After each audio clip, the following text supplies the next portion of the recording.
دوسرے کے ساتھ مقابلہ کر رہے تھے۔ یہ پاکستان کا قصور ہے۔ سامنے آ کر لڑنے میں ناکام ہونے کے بعد اب پراکسی وار ہے کہ مسلمانوں کے اندر سے پیسے، اندر سے بندے کھڑے کیے جائیں، اور ان کو تربیت دے کر اندر سے ان کے ساتھ ہی لڑا دیا جائے، ان کو آپس میں الجھا دیا جائے۔ کراچی کا مسئلہ کافی حد تک سیدھا ہو گیا۔ یہ ہندوستان اور برطانیہ کی پراکسی ہے۔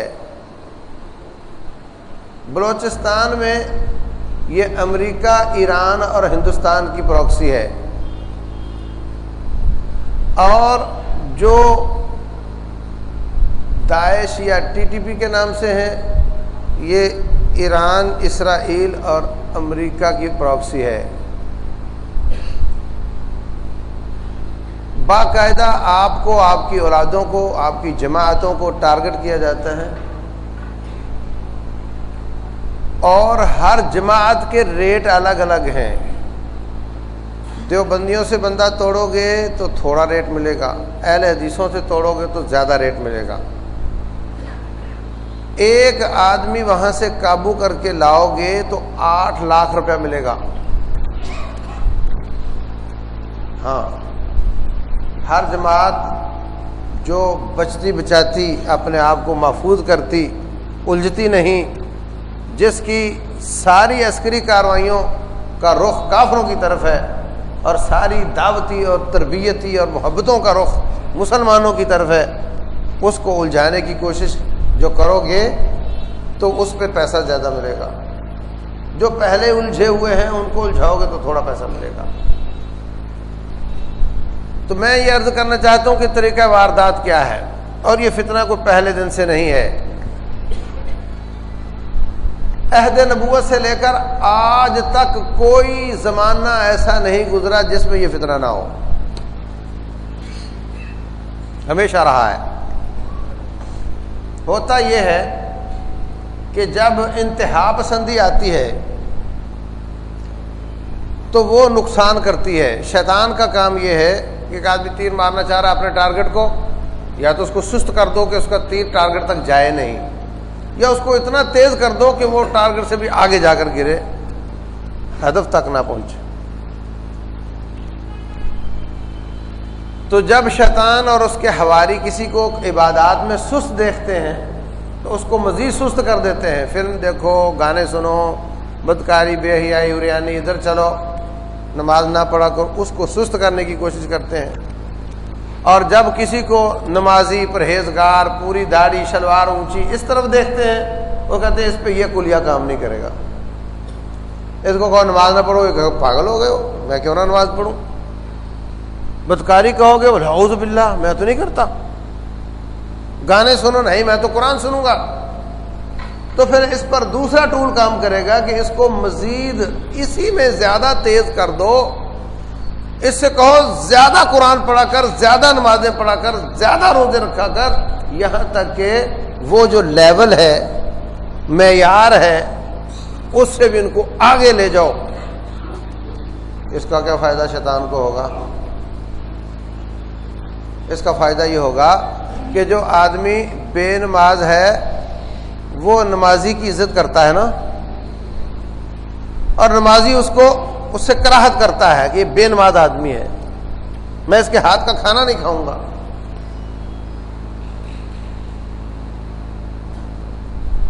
اور جو شخص نبی صلی اللہ علیہ وسلم اور صحابہ کرام سے بھی زیادہ آگے چلا جائے گا عبادات میں، وہ اس معیار کے صحابہ کرام کو بھی گناہ گار سمجھے گا۔ وہ ان سے آگے ہے، وہ ان سے آگے ہے۔ بات سمجھ آ رہی؟ رسول اللہ صلی اللہ علیہ وسلم نے شاید کسی کے گناہ پر اتنا غصہ نہ کیا ہو جتنا ان اشخاص پر غصہ کیا جو لوگ انتہا پسند ہونا چاہتے تھے۔ اس بارے میں بہت اختصار کے ساتھ 3 واقعات بیان کرتا ہوں، تینوں صحیح بخاری میں ہیں۔ آپ نے وہ واقعہ سنا ہوا ہے، 3 لوگ حضرت عائشہ رضی اللہ عنہ کے پاس آئے، آپ کی عبادت کیسی ہے بتایا، کہا یہ تو پھر ہم تو بڑے گناہگار ہیں، ہمیں تو ان سے زیادہ کرنی پڑے گی. ایک کہتا ہے کبھی سوؤں گا نہیں، ہمیشہ ساری رات عبادت کروں گا. دوسرا کہتا ہے کبھی روزہ نہیں چھوڑوں گا. تیسرے نے کیا کہا؟ شادی نہیں کروں گا. رسول اللہ صلی اللہ علیہ وسلم کو پتہ چلا، آپ نہایت پریشان ہوئے، غصے میں آ گئے، ایمرجنسی جلسہ کیا، میٹنگ کال کر لی، بلاؤ سارے ساتھیوں کو مسجد میں. بلا کر فرمایا مجھے پتہ چلا نبی صلی اللہ علیہ وسلم نے آپ کے ساتھیوں کی یہ انتہا پسندی نہیں کرنی. تو پھر کیا ہوا؟ کوفے میں گورنر تھے حضرت ابو موسیٰ اشعری رضی اللہ عنہ، اور وہاں کے جو مفتی تھے وہ تھے عبداللہ بن مسعود رضی اللہ عنہ. عبداللہ بن مسعود کے گھر گورنر آئے، آ کر کہتے ہیں کہ حضرت مسجد کوفہ میں کچھ لوگ بیٹھے ہوئے ہیں، انہوں نے گٹھلیاں اور کینکریاں رکھی ہوئی گن کر، اور ان کا ایک امیر ہے وہ کہتا ہے ایک ڈھیری سبحان اللہ کی نکالو. وہ ایک پکڑتے ہیں ادھر سبحان اللہ سبحان اللہ سبحان اللہ، ڈھیری ادھر کی ادھر ہو جاتی ہے. پھر کہتا ہے گٹھلیوں کی ڈھیری اللہ اکبر کی، چلو. وہ شروع ہو جاتے ہیں اللہ اکبر اللہ اکبر اللہ اکبر، شمار کر کے ادھر کر لیتے ہیں. پھر الٹا شروع ہو جاتا ہے، اب استغفر اللہ کی ڈھیری واپس کرو، تو وہ واپس کر دیتے ہیں. تو عبداللہ بن مسعود گورنر پر گرم ہو گئے، کہنے لگے میرے پاس کیا کرنے آئے ہو؟ ان کو منع کیوں نہیں کیا تم نے؟ کہنے لگے بات تو مجھے اچھی نہیں لگی، لیکن میں نے آپ کی رائے کا انتظار کیا. حضرت عبداللہ بن مسعود رضی اللہ تعالیٰ عنہ گئے، جا کر لال پیلے جناب، بہت ناراض. کس بات پر؟ چوری کرتے تھے، سبحان اللہ کہتے تھے نا. فرمایا رسول اللہ صلی اللہ علیہ وسلم نے سبحان اللہ کہنے سے زمین آسمان کا خلا نیکیوں سے بھر جاتا ہے، الحمدللہ کہنے سے اللہ تعالیٰ کا ترازو نیکیوں سے بھر جاتا ہے. لیکن یہاں معاملہ کیا ہے؟ عبداللہ بن مسعود شدید ناراض ہیں ان سے. فرمایا ظالموں، ابھی تو میرے مصطفیٰ علیہ الصلوۃ والسلام کی زیر استعمال برتن بھی نہیں ٹوٹے، ابھی تو ان کے زیر استعمال کپڑے بھی بسیدہ نہیں ہوئے، یہ تم نے کیا اسلام میں اضافہ شروع کر دیا ہے؟ تم اپنے گناہ کیوں نہیں گنتے، تم نیکیاں کیوں گنتے ہو؟ کہنے لگے جی اس میں کیا حرج ہے، یہ سبحان اللہ الحمدللہ اللہ اکبر، اس پر یہ حدیث اس پر وہ حدیث. حضرت ابو موسیٰ اشعری رضی اللہ عنہ فرماتے اچھا یہاں تک تو مجھے سمجھ نہیں آ رہی تھی کہ یہ غصہ کس چیز کا ہے. پیار سے سمجھا دو بیٹے اس طرح نہیں کرتے، نہیں سمجھے. غصہ، نبی صلی اللہ علیہ وسلم نے غصہ کیا، عبداللہ بن مسعود رضی اللہ عنہ نے غصہ کیا. غصے کی وجہ کیا ہے؟ حقیقت یہ ہے کہ انتہائی حساس موضوع ہے، کیونکہ جو ایک چیز میں انتہا پسند ہوگا اس کے دو نتیجے نکلیں گے، تین نتیجے کم از کم. ایک تو یہ کہ باقیوں کو کم تر سمجھے گا، ان پہ فتوے لگائے گا. نمبر دو، ایک طرف زیادہ وقت لگائے گا، دوسری طرف جھول دکھائے گا. حق اللہ کے حق میں اگر اس طرح کر رہا ہے بندوں کے حقوق کھائے گا. بات سمجھ آ رہی؟ کسی چیز میں انتہا پسندی ہو نقصان دے گی. اللہ اکبر.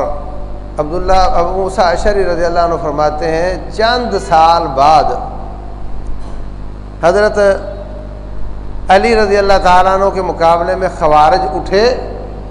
حضرت علی نے ان کا مقابلہ کیا تو یہ لوگ نوجوان جو مسجد کوفہ میں سبحان اللہ الحمدللہ گن رہے تھے نا، ان کو میں نے دیکھا یہ صحابہ کرام کے گلے کاٹ رہے تھے. بات کچھ سمجھ آئی؟ یہ وجہ ہے غصہ کرنے کی، یہ وجہ ہے غصہ کرنے کی. پھر مجھے غصہ کی وجہ سمجھ آئی کہ غصہ ان لوگوں نے کیوں کیا، کیونکہ انتہا پسندی بہت نقصان کرتی ہے. رسول اللہ صلی اللہ علیہ وسلم آپ نے مال تقسیم کیا. آپ کی عادت مبارکہ تھی کہ جو پہلی صف کے لوگ تھے نا، وہ بکر عمر عثمان علی طلحہ زبیر جیسے، یہ تو میرے پکے ساتھی ہیں، یہ تو کہیں نہیں جاتے انشاءاللہ۔ جو نیا مسلمان ہوا ہے یہ ابھی کچا پلا ہے، پیسے آئے تو ان میں دے دیے۔ اب لوگ سمجھ رہے ہیں کہ ان لوگوں کی قربانیاں زیادہ ہیں، مار کھانے والے، گھر بار لٹا دینے والے، ان کو زیادہ ملنا چاہیے سینیرٹی کے حساب سے۔ آپ یہ نہیں دیکھ رہے، آپ یہ دیکھ رہے ہیں کہ یہ بھی پکا ہو جائے وہ بھی پکا ہو جائے، یہ تو پہلے پکا ہے اس کو پکا کر لو۔ آپ نے پیسہ دیا نئے مسلمانوں کو اور پرانوں کو نہیں دیا۔ ایک آ گیا جناب، پوری داڑھی، سر مڈا ہوا، شلوار آدھی پنڈلی پر، مونچھیں کاٹی ہوئی، کہتا ہے ما عدلتا، آپ نے عدل نہیں کیا۔ بھائی عدل کیا ہوتا ہے؟ ابا فوت ہو گیا، لڑکی کو 10 روپے، لڑکے کو 20 روپے دو گے نہیں؟ دو گے نا؟ عدل ہے یا نہیں؟ ہاں، اور یہ عدل ہے یا نہیں؟ اس کو 10 دے رہے اس کو 20 دے رہے، بولے عدل ہے؟ ہاں یہ عدل ہے۔ تیرا بھیجا کام نہیں کرتا، تو دیکھتا ہے اس کو 10 دے رہے اس کو 20 دے رہے، یہ عدل نہیں، اللہ اس کو عدل کہتا ہے۔ نبی صلی اللہ علیہ وسلم اپنے ثواب دیدی کوٹے سے لوگوں کو ایمان پر پختہ کرنے کے لیے، اپنی ان کی سوچ تھی، ان کو زیادہ ان کو کم، کسی کو نہ کسی کو دیا، یہ عدل ہے۔ کہتا آپ نے عدل نہیں کہیا، فرمایا وَيْحَكَ، اور تو ہلاک ہو، یہ بتا میں عدل نہیں کروں گا تو کون کرے گا؟ پھر فرمایا أَلَا تَأْمَنُونِ وَأَنَا أَمِينُ مَنْ فِي السَّمَاءِ، تم مجھے امین نہیں مانتے ہو، مجھے تو میرا رب امین مانتا ہے۔ تو پھر کیا ہوا؟ ایک ساتھی کہتا ہے مجھے اجازت دے میں اس کی گردن کاٹتا ہوں ظالم کی۔ آپ نے فرمایا اس کو چھوڑ دو، ہو سکتا ہے نماز پڑھتا ہو۔ ایک روایت میں ہے ہو سکتا ہے نماز پڑھتا ہو، ایک روایت میں ہے اللہ تعالیٰ نے مجھے نمازیوں کو قتل کرنے سے منع کیا ہے، ایک روایت میں ہے لوگ کہیں گے محمد اپنے ساتھیوں کو قتل کرتا ہے صلی اللہ علیہ وسلم، اور ایک روایت میں ہے فرمایا اس کو چھوڑ دو، اس کے کچھ ساتھی آئیں گے جن کی نمازوں کے سامنے تم اپنی نمازیں کم تر سمجھو گے، روزوں کے سامنے روزے کم تر، عبادات کے سامنے اپنی عبادات کم تر سمجھو گے، اور اسلام سے ایسے نکل جائیں گے جیسے تیر شکار سے نکل جاتا ہے۔ فرمایا صحیح بخاری کی حدیث ہے، وہ جو شکار ہرن کو تیر لگا اور نکل گیا، اس تیر کو پکڑو، اس کے بھالے پر دیکھو، اس کے پیچھے پر دیکھو، اس کی ڈنڈی پر دیکھو، کہیں اس کے خون کا نشان بھی نہیں ہوتا، لیکن وہ شکار سے نکلا ہے۔ فرمایا ایسے یہ ظالم اسلام میں آ کر نکل جائیں گے اور ان پر کوئی اسلام کا نشان نہیں ہوگا۔ لَإِنْ أَدْرَكْتُهُمْ لَأَقْتُلَنَّهُمْ قَتْلَ عَادٍ، اگر میں محمد کے زمانے میں یہ لوگ ظاہر ہوں صلی اللہ علیہ وسلم تو میں ان کو ایسے کاٹوں گا جیسے اللہ نے قوم عاد کو کاٹا تھا، اور اگر میرے زمانے میں نہیں آئے تو جو ان کو کاٹے گا اس کو اس کا اجر ملے گا۔ اور ایک روایت میں فرمایا یہ اہل جہنم کے کتے ہیں، یہ کیا ہیں؟ اہل جہنم کے کتے ہیں۔ کسی کا کتا ہو تو اس کو اس سے کیا کام لیتا ہے؟ وہ اس کو جا کر جنگل میں چھوڑ دیتا ہے، چل شکار لے کر آنا۔ یہ انڈیا کے، افغانستان میں امریکہ کے، ایران کے اور اسرائیل کے اور برطانیہ کے چھوڑے ہوئے ہیں، سمجھ آئی؟ ان کے لیے کام کرتے ہیں، ان سے پیسہ لیتے ہیں اور کاٹتے ہیں مسلمانوں کو، اور اس کو دین سمجھتے ہیں۔ کیوں؟ دماغ کی تاریں الٹ لگ گئیں، اب وہ مسلمان کو کافر اور کافر کو مسلمان کہتے ہیں۔ رسول اللہ صلی اللہ علیہ وسلم نے فرمایا یقتلون اہل الایمان ویترکون اہل الاوثان، وہ لوگ ایمان والوں کو قتل کریں گے اور بت پرستوں کو بچائیں گے۔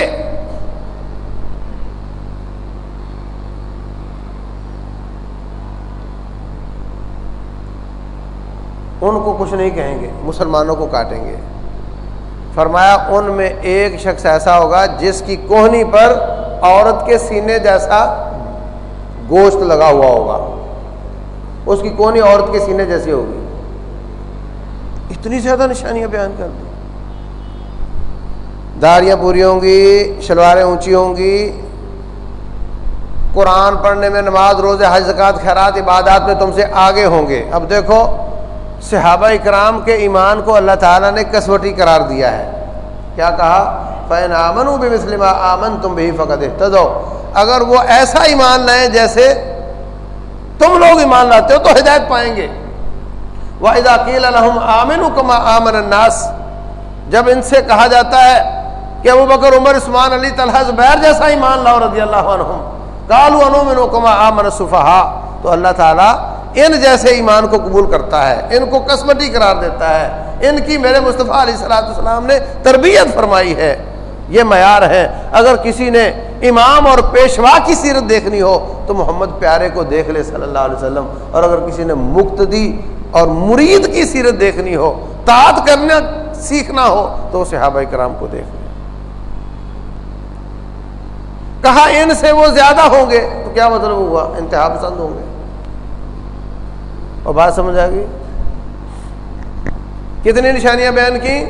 تم سے زیادہ نمازیں پڑھیں گے، شکل و صورت میں بالکل ایمان والے نظر آئیں گے، اور کافروں کو چھوڑیں گے، مومنوں کو کاٹیں گے، اور پراکسی بن کر لڑیں گے دشمن کی، اور ان میں ایک کی کوہنی عورت کی سینے جیسی ہوگی۔ فرمایا میں ہوں گا تو میں ان کو کاٹوں گا، اگر جو بھی میرے بعد کاٹے گا اس کو اس کا اجر ملے گا۔ تو میرے عزیز بھائیوں پھر کیا ہوا؟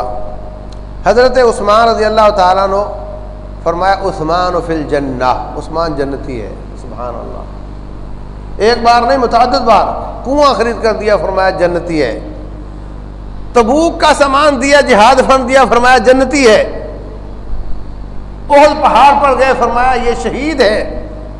کتنی ڈگریاں عثمان کے پاس ہیں۔ ان کے فیصلوں کو گناہ، اور گناہ کو کفر، اور کفر کو واجب القتل بنا کر کے لوگوں کی ایسی ذہن سازی کی کہ بڑے بڑے صحابہ کرام کے اور بڑے بڑے مسلمان گروہوں، قبیلوں کے لڑکے لے کر حضرت عثمان کو شہید کر دیا۔ کافروں نے نہیں کیا۔ بات سمجھ آئی؟ یعنی وہ کیا بیان کیا ہوگا ان کے بارے میں انہوں نے کہ وہ ان کی جان ختم کرنے کے در پہ ہو گئے۔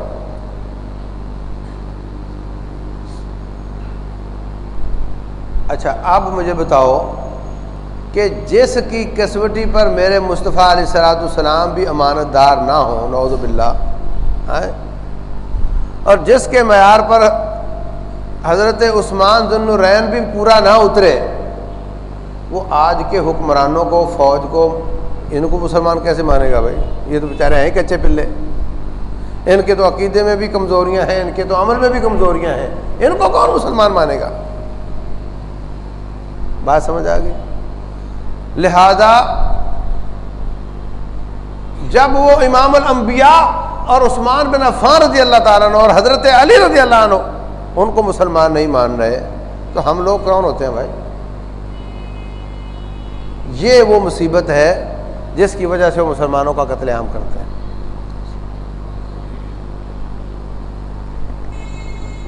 پھر کیا ہوا؟ حضرت عثمان رضی اللہ عنہ شہید ہو گئے۔ انہی بلوائیوں نے سب صحابہ کرام پر خلافت پیش کی، کسی نے قبول نہیں کی، تو پھر انہوں نے زبردستی کی، تو حضرت علی رضی اللہ تعالیٰ پہلے نہیں مانے، پھر مان گئے، خلیفہ بن گئے۔ حضرت معاویہ کہتے ہیں پہلے قصاص حضرت عثمان کا اور پھر بیعت کروں گا۔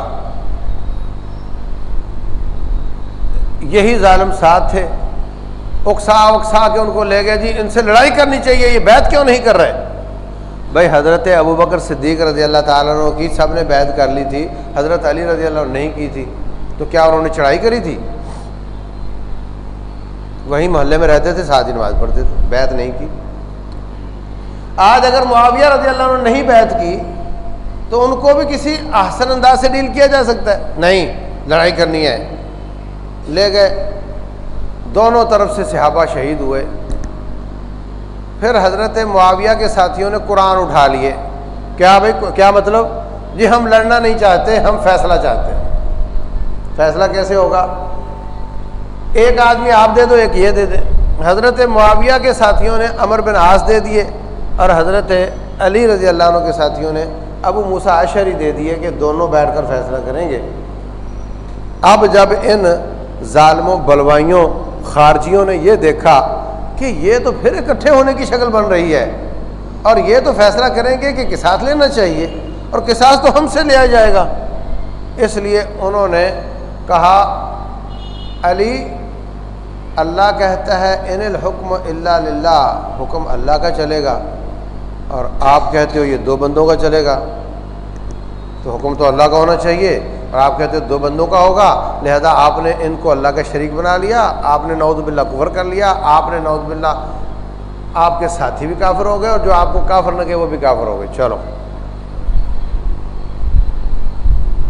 حضرت علی کوفے کی مسجد میں درس دے رہے ہیں، ممبر پر بیٹھے، ادھر سے آواز آئی، منہ نیچے، ان الحکم الا للہ، ادھر سے آواز آئی، ادھر دیکھا منہ نیچے نظر نہیں آ رہا، ادھر دیکھا ان الحکم الا للہ، حکم اللہ کا، دو بندوں کا نہیں چلے گا۔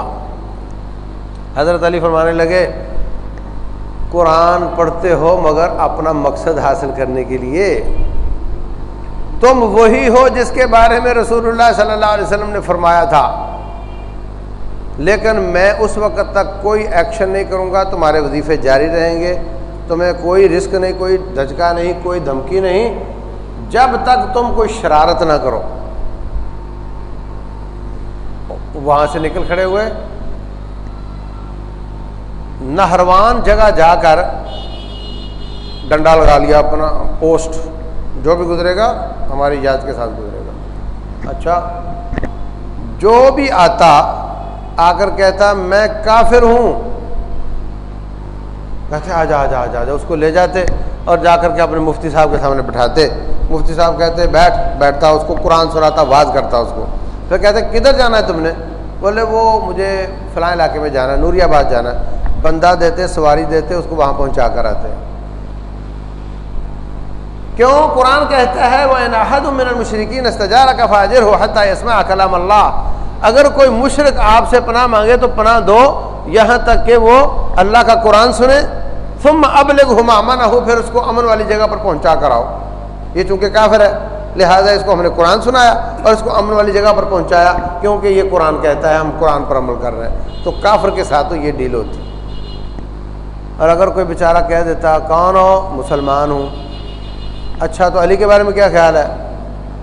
جی وہ ماشاءاللہ امیر المومنین ہیں، جنتی ہیں، داماد رسول ہیں رضی اللہ عنہ۔ بولے اچھا، پکڑتے لٹاتے ذبح کر دیتے۔ حضرت عبداللہ بن خباب رضی اللہ عنہ کا وہاں سے گزر ہوا، کون ہو؟ عبداللہ بن خباب ہوں۔ اچھا صحابی رسول ہو؟ بولے ہاں۔ تو علی کے بارے میں کیا خیال ہے؟ وہ اللہ کا نیک آدمی، امیر المومنین ہے۔ اچھا، پکڑا، نہر پر لے جا کر لٹا کر کے ذبح کر دیا۔ جب حضرت علی رضی اللہ تعالیٰ نے دیکھا کہ اب یہ حد کراس کر گئے ہیں، پھر انہوں نے فوج کشی کی، ان پر حملہ کیا، لیکن حملہ کرنے سے پہلے انہوں نے عبداللہ بن عباس رضی اللہ عنہ کو نیگوشیشن کے لیے بھیجا کہ جاؤ ان سے مذاکرات کرو، اگر یہ باز آ جائے۔ گئے، کہنے لگے کہ کیا اعتراض ہے تمہیں حضرت علی رضی اللہ تعالیٰ عنہ پر؟ کہنے لگے جی پہلا اعتراض تو یہ ہے کہ حضرت عائشہ، طلحہ، زبیر کے قافلے پر حملہ کیوں کیا؟ ان سے لڑائی کیوں کی؟ اگر وہ مسلمان تھے تو لڑائی کیوں کی؟ اور اگر وہ کافر تھے تو پھر ان کے مال کو مال غنیمت اور ان کی عورتوں کو لونیاں کیوں نہیں بنایا اور مردوں کو غلام کیوں نہیں بنایا؟ حضرت عبداللہ بن عباس کہنے لگے رضی اللہ عنہ کہ وہ مسلمان تھے مگر امیر المومنین کے خلاف کھڑے تھے، ان سے لڑائی ہوئی تھے تو مسلمان. اور اگر تم کہتے ہو ان کی عورتوں کو لونڈیاں بنانا ہے تو حضرت عائشہ تمہاری ماں تھی، اٹھو کون آتا ہے ان کو لونڈی بنانے کے لیے؟ شرما گئے، چپ ہو گئے اور کافی سارے ٹوٹ کر ادھر آ گئے. دوسرا اعتراض کیا ہے تمہارا؟ وہ جی دوسرا اعتراض یہ ہے کہ یہ اللہ کہتا ہے کہ حکم اللہ کا چلے گا، علی کہتا ہے کہ یہ دو بندوں کا حکم چلے گا رضی اللہ عنہ، تو یہ تو شرک ہو گیا اور کفر ہو گیا. حضرت عبداللہ بن عباس فرماتے ہیں اچھا یہ بتاؤ کہ قرآن کہتا ہے میاں بیوی کا جھگڑا ہو جائے تو میاں اپنا ابا لے آوے، بیوی اپنا ابا لے آوے اور دونوں بیٹھ کر فیصلہ کرے. حاکم من اہلہ و حاکم من اہلہا ان یریدا اصلاحا یوفق اللہ بینہما. تو اگر ایک بچی کا نکاح بچانے کے لیے دو بندوں پر فیصلہ چھوڑا جا سکتا ہے تو اتنے بے شمار صحابہ کرام کی جان بچانے کے لیے دو بندوں پر فیصلہ نہیں چھوڑا جا سکتا. وہ جناب کافی سارے ٹوٹ کر آ گئے. کچھ لوگ ہٹ دھرمی پر رہے، ان کے ساتھ پھر حضرت علی نے جہاد کیا، ان کو کاٹا، اور جب ان مار کا ختم ہوا تو کہا کہ جاؤ ان کی ناشوں میں دیکھو، وہ جس کی کونی پر عورت کے سینے جیسا گوشت ہے اس کو تلاش کرو. وہ کہنے لگے جی وہ تو نہیں ملا. کہا ہو نہیں سکتا، دوبارہ چیک کرو. ناشوں کا ڈھیر بکھیرا گیا، اس کے پیچھے سے وہ بندہ نکلا، اس کی بازو یہاں سے کٹی ہوئی تھی اور یہ نیچے سے ہڈی گول اور پیچھے یہ مسل، یہ وہ شکل بنا رہی تھی. تو حضرت علی نے اللہ کا شکر ادا کیا کہ میں حق پر ہوں اور یہ باطل پر ہے. تو میرے عزیز بھائیوں، یہ انتہا پسندی اس کے بعد رکی نہیں، یہ بڑھتے گئے، چلتے گئے. اس وقت تو چند گنتی کے رہ گئے تھے، لیکن آگے بڑھتے گئے، آگے جا کے وائرس یہ بہت جلدی پھیلتا ہے. یہ وائرس اتنا جلدی پھیلتا ہے، اللہ معاف کرے، معلوم نہیں اس میں کیا تاثیر ہے. میرا ایک شاگرد تھا، وہ رائے گنج میں رہتا. رائے گنج مرکز میں کچھ عربی آتے تھے تو ان سے دوستی لگا کر مجھے کبھی بلوا لیتا کہ آؤ وہ ایک عربی، اس سے آپ بات کرو. ایک دن کہتا استاد جی ایک بہت بڑا شیخ آیا ہے اور آپ جلدی آؤ. میں گیا وہاں، اس کو رائے گنج سے نکال کر اپنے گھر میں رکھا ہوا، 24 گھنٹے میں اس کے پاس رہتا، اس کی وہ خدمت کرتا. میں نے 2-4 منٹ جب اس کے ساتھ بات کی تو اس کے منہ سے جھاگ نکلے جب بات کرے، اور آیتیں پڑھے، حدیثیں پڑھے، اور تھا پکا خارجی.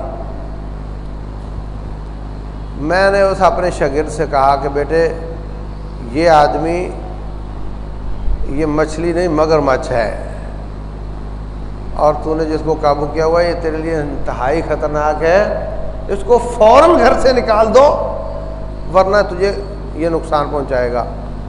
لیکن اب دیر ہو چکی تھی، وہ جتنے دن اس کے پاس رہا وہ انڈے بچے دے چکا تھا. اس لڑکے نے جو میرے پاس 7-8 سال پڑھا، بجائے اس کو میری بات مانتا اس نے مجھے غلط قرار دے دیا. یہ اتنا بڑا شیخ ہے، اتنی آیتیں پڑھتا ہے، اتنی حدیثیں پڑھتا ہے، ہر وقت اللہ اللہ کرتا ہے، راتوں کا قیام کرتا ہے، اور یہ کہتا ہے جناب یہ بڑا خطرناک آدمی. یہ کیسے ہو سکتا ہے؟ دھوکہ ہے بہت بڑا. یار ماشاء اللہ معاشرہ آدمی ہو اور ساری رات روتا رہتا ہو تو کیا سمجھو گے آپ؟ پھر کیا ہوا؟ پھر وہ اس نے 2-1 لڑکے اور ساتھ ملائے تو رائے گنج شہر میں ان کو لے کر گھومتا تھا. کہتا ہے یہ سینما کس کا ہے؟ اتفاق سے وہ آدمی وہ ادھر ہی تھا سینما کا مالک. تو کہتا ہے ظالم کو قتل کر دو. لڑکوں نے پکڑا، اس کو قتل کر دیا. بینک کے پاس سے گزرا، کہتا ہے یہ بدماش اس کو لوٹ لو. انہوں نے بینک لوٹ لیا. 2 مار کے ہوئے تو پولیس نے پکڑ لیا، جیل میں ڈال دیا. پھر میں ایک دن وہاں گیا کئی سالوں کے بعد. میں نے پوچھا وہ ایک لڑکا ہوتا تھا ایسے ایسے، وہ جیل میں چلا گیا تھا، اس کا کیا ہوا؟ کہنے لگے کافی سالوں کے بعد تھوڑے وقت کے لیے نکلا تھا تو اس کا باپ ہمارے ساتھ چلتا ہے، ہماری جماعت کا ساتھی ہے. تو تو ہم نے لڑکے کہتے ہیں ہم نے اس سے پوچھا کہ تیرا اپنے ابا کے بارے میں کیا خیال ہے؟ تو کہنے لگا ہے تو ابو جی بھی واجب القتل، لیکن مجھے قتل کرتے ہوئے شرم آتی ہے۔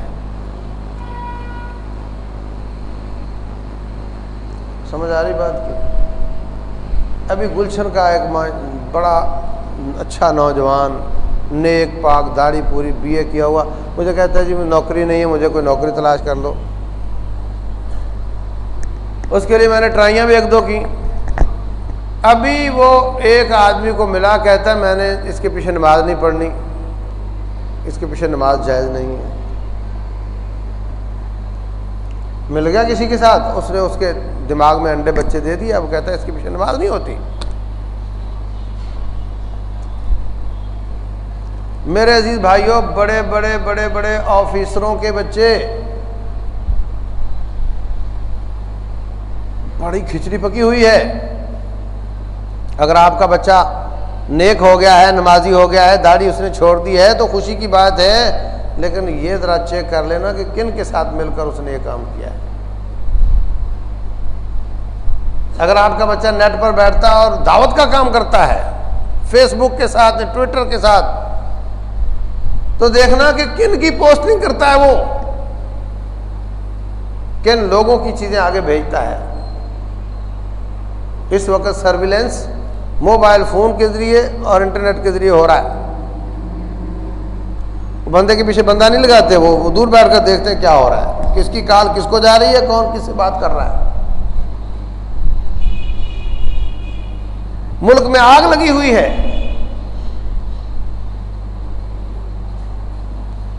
بہت احتیاط کی ہماری ایجنسیوں نے، ہماری فوج نے، ہماری رینجر نے۔ آپ نے دیکھا نہیں کیسے آپریشن کیا کراچی میں، پن پوائنٹ پر جو بندہ غلط ہے صرف اس کو اٹھایا۔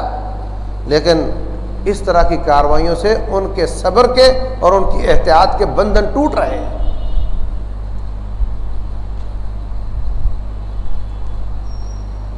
اس لیے میرے عزیز بھائیوں، ہوشیار ہو جاؤ، چوکنے ہو جاؤ۔ کون ہے ہماری صفوں میں جو اس طرح کی باتیں کرتا ہے؟ یہ ساری کی ساری تنظیمیں یہ پراکسی ہیں، ان کو پیچھے سے۔ اب آجا مجھے بتاؤ، کہتے ہیں جی داعش، لا حول ولا قوت الا باللہ، عراق میں جن جن علاقوں پر قابض ہوئی وہ سنی تھے یا شیعہ تھے؟ ٹوٹل سنی علاقے قابض کیے، شیعہ تو گورنمنٹ ان کے پاس ہے، علاقے بھی ان کے پاس ہے، تو وہ انہوں نے ان کو تست میں رکھ کر دیے تھے یا ان کی گردنیں کاٹ کر اس نے حاصل کیے ہیں؟ جب گردنیں کاٹی ہیں تو سنیوں کی کاٹی، شیعوں کی، صاف سی بات ہے۔ پھر اگر وہاں کے تیل پہ قابض ہوئے، افغانستان میں تو طالبان حکومت بھی یہ نہیں کہہ سکتی میں فلاں جگہ بیٹھا ہوں، ڈرون آ جائے گا۔ یہ تیل نکالتے بھی اور فلنگ بھی کرتے، جہازوں کو بھی دیتے، ملکوں کو بھی دیتے ہیں، ان پر ڈرون کیوں نہیں آتا؟ جبکہ رشیا بھی کہتا ہے میں ان کو مار رہا ہوں، اور امریکہ بھی کہتا ہے میں ان کو مار رہا ہوں، ایران بھی کہتا ہے میں ان کو مار رہا ہوں۔ دیکھو چھاپا مار کارروائیاں تو ہو سکتی ہیں نا، لیکن یہ جم کر رکنا اور اپنے کام پورے کرنا، یہ کیسے ممکن ہو رہا ہے؟ اس لیے بھائیو، رفع الیدین کا معنی اہل حدیث نہیں ہوتا۔ اہل حدیث عقیدے کا نام ہے، عمل کا نام نہیں ہے۔ اس کو میں تھوڑا سا وضاحت کر کے اپنی بات کو ختم کرتا ہوں۔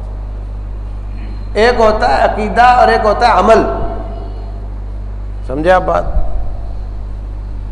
عقیدہ اہم ہوتا ہے، عمل اتنا اہم نہیں ہوتا۔ اگر ایک آدمی کا عقیدہ ٹھیک ہو، شرک نہ کرتا ہو، توحید والا ہو، عمل کی کمزوری اللہ معاف کر دے گا نا۔ لیکن اگر عمل بہت اچھا ہو مگر عقیدہ برباد ہو تو عقیدہ یہ خارجی ہونا یہ سلفی عقیدہ نہیں ہے۔ اور جو نماز رفع الیدین کے ساتھ پڑھنا ہے یہ عمل ہے، یہ عقیدہ نہیں ہے۔ اس کی مثال یوں سمجھیں، سوریہ اور مصر میں حنفی رفع الیدین نہیں کرتے مگر عقیدہ ان کا ٹھیک ہے۔ عقیدے کے سلفی، عمل کے حنفی. بات سمجھ آئی؟ ہاں. انڈونیشیا ملیشیا میں رفع الیدین کرتے ہیں مگر عقیدے کے صوفی ہیں، قبر پرست ہیں، مگر نماز رفع الیدین کے ساتھ پڑھتے ہیں وہ صوفی مگر نماز رفع الیدین کے ساتھ پڑھتے ہیں. بات سمجھ آ رہی؟ آپ نے کبھی غور کیا دیوبندی بریلوی میں کیا فرق ہے؟ دونوں حنفی ہیں نا، تو لڑتے کیوں ہیں پھر؟ اچھا، اہل حدیث کی دو جماعتیں ہوں تو ان کا نظریاتی اختلاف نہیں ہوتا، کرسی کا اختلاف ہو سکتا ہے. بات سمجھے؟ نظریاتی اختلاف نہیں ہوتا. لیکن بریلوی دیوبندی کا نظریاتی اختلاف ہے یا نہیں؟ ہے نا، جبکہ دونوں حنفی ہیں. وجہ کیا ہے؟ وجہ یہ دونوں حنفی عمل میں ہیں، صوفی عقیدے میں ہیں، اور وہ قادری اور چشتی ان کے صوفی سلسلے اور ہیں، اور یہ نقش بندی اور سہروردی ان کے صوفی سلسلے اور ہیں. یہ ان کا اختلاف کی وجہ ہے. تو عقیدے کے صوفی، عمل کے حنفی. اور سوریہ اور مصر میں عقیدے کے سلفی، عمل کے حنفی. اور فار ایسٹ میں عقیدے کے صوفی اور عمل میں وہ رفع الیدین کرتے ہیں نماز میں. اب آپ دیکھو گے رفع الیدین کر کے اونچا ہاتھ باندھا، ماشاءاللہ ماشاءاللہ اہل حدیث آ گیا. نہیں، یہ آپ کے علاقے میں ایسا ہو سکتا ہے، لیکن ایسا نہیں، دنیا میں ایسا نہیں ہے. اس لیے جو اس طرح کا انتہا پسند عقیدے والا ہے، وہ میرا بیٹا، باپ، بھائی کیوں نہ ہو، وہ میرا رشتہ دار کیوں نہ ہو، وہ اہل حدیث نہیں ہے. نماز میں رفع الیدین بھلے کرتا ہے، وہ اس کا میرے ساتھ عقیدے کا اختلاف ہے. وہ خارجی ہے، میں سلفی ہوں. میں حضرت علی والا ہوں، وہ علی رضی اللہ عنہ کے مقابلے والا ہے. سمجھ آ رہی سب کو؟ اس لیے بہت احتیاط کرو، اپنے آپ کو سنبھالو. اللہ تبارک و تعالی ہمیں ان فتنوں سے محفوظ رکھے. رب ذوالجلال ہماری جماعتوں کی، ہمارے ملک کی، مسلمانوں کی حفاظت فرمائے، اور ان کو اور ان کے پیچھے جو ملک ہیں نیست و نابود فرمائے. وما علینا الا البلاغ.